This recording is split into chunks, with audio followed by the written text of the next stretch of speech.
എൻ്റെ എല്ലാ പ്രിയപ്പെട്ട കൂട്ടുകാർക്കും മിസ് ചാൻഡീസ് ഫുഡ് നോട്ട്സിൻ്റെ മറ്റൊരു എപ്പിസോഡിലേക്ക് വളരെ സ്നേഹത്തോടുകൂടെ സ്വാഗതം. ഇന്ന് നല്ലൊരു ഹെൽത്തി ഡ്രിങ്കാണ് തയ്യാറാക്കി കാണിക്കുന്നത്. നമുക്ക് എല്ലാവർക്കും ഇഷ്ടമുള്ള ആൽമണ്ട് മിൽക്ക് ഇന്ത്യൻ സ്റ്റൈലിൽ എങ്ങനെയാണ് ചെയ്യുന്നതെന്ന് ഞാൻ കാണിക്കാം. കാരണം നമ്മൾ അതിനകത്തൊക്കെ കുറച്ചൊരു അലങ്കാരമൊക്കെ ചേർത്താണല്ലോ സാധാരണ തയ്യാറാക്കാറ്.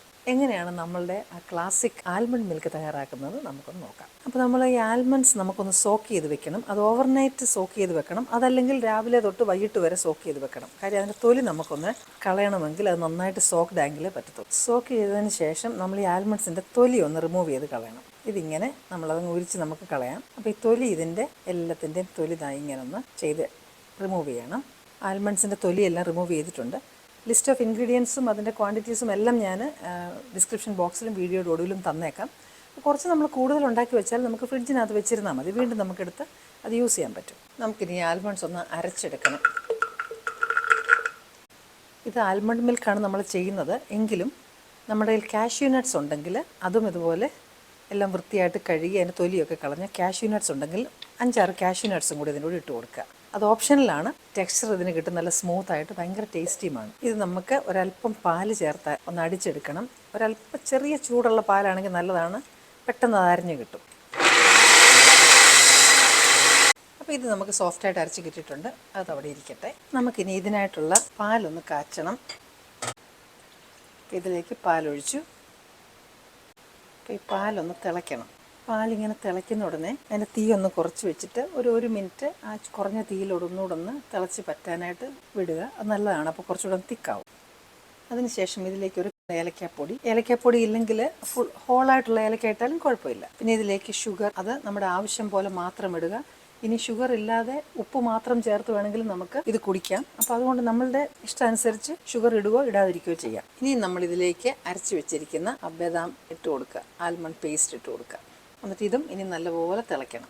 ഒരല്പം വെള്ളം ചേർക്കുന്നതിന്, നമ്മൾ റിൻസ് ചെയ്ത് വെള്ളം ചേർക്കുന്നതിന് കുഴപ്പമില്ല. അതുപോലെ തന്നെ പാലിനകത്ത് പകുതി വെള്ളവും പകുതി പാലായിട്ട് ചേർക്കുന്നതിനും കുഴപ്പമില്ല. അതൊക്കെ നമ്മളുടെ ഹെൽത്ത് കൺട്രോളും റെസ്ട്രിക്ഷൻസും ഒക്കെ അനുസരിച്ച് നമുക്കിത് ഓൾട്ടർ ചെയ്യാം. ഇത് നമ്മൾ വൈറ്റ് കളറിലും ചെയ്യാം, അതുപോലെ തന്നെ ഒരു ലൈറ്റ് യെല്ലോ കളറിലും ചെയ്യാം. യെല്ലോ കളർ എന്ന് പറയുന്നത് നമ്മൾ സാഫ്രൺ അഥവാ കുങ്കുമപ്പൂ ആഡ് ചെയ്യുന്നതാണ്. അപ്പം എല്ലാവരുടെ കയ്യിൽ എപ്പോഴും കുങ്കുമപ്പൂ ഉണ്ടാവണം എന്നില്ല.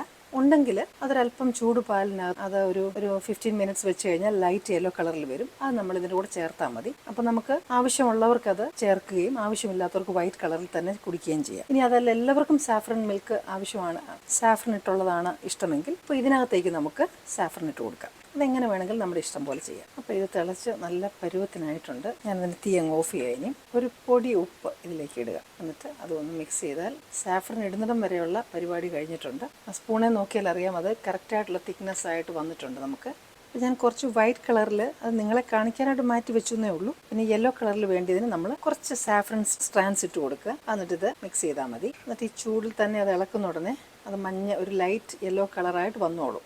നമുക്ക് എല്ലാ ദിവസവും ഇത് കുടിക്കാം. ചായക്കൊക്കെ പകരം ഇത് കുടിച്ചാൽ മതി. അതുപോലെ തന്നെ പഞ്ചസാര കുറച്ചതിന് ശേഷം ഉപ്പ് മാത്രമായിട്ട് കുടിച്ചാലും ഭയങ്കര ടേസ്റ്റായതിന്. വളരെ ആരോഗ്യകരമായിട്ടുള്ളൊരു ഹെൽത്ത് ഡ്രിങ്കാണ്. ഇനി ഇതിലേക്ക് നമുക്ക് വേണമെങ്കിൽ 1-2 പിസ്ത അല്ലെങ്കിൽ എന്തെങ്കിലും നട്ട്സ് നമുക്കിടാം. പിന്നെ നമുക്ക് സാഫ്രൺ ചേർത്തതിനകത്ത് 1-2 സാഫ്രൺ സ്ട്രാൻഡ്സും കൂടി ഇട്ട് കൊടുക്കും. ഇത് സെർവ് ചെയ്യാൻ റെഡിയാണ്. എല്ലാവരും ഒന്ന് ചെയ്ത് നോക്കുക. ഇനിയും നിങ്ങൾക്ക് ഇഷ്ടപ്പെടുന്ന മറ്റു നല്ലൊരു റെസിപ്പിയുമായിട്ട് വീണ്ടും ഞാൻ എത്തും. Till then, I am signing off and stay safe.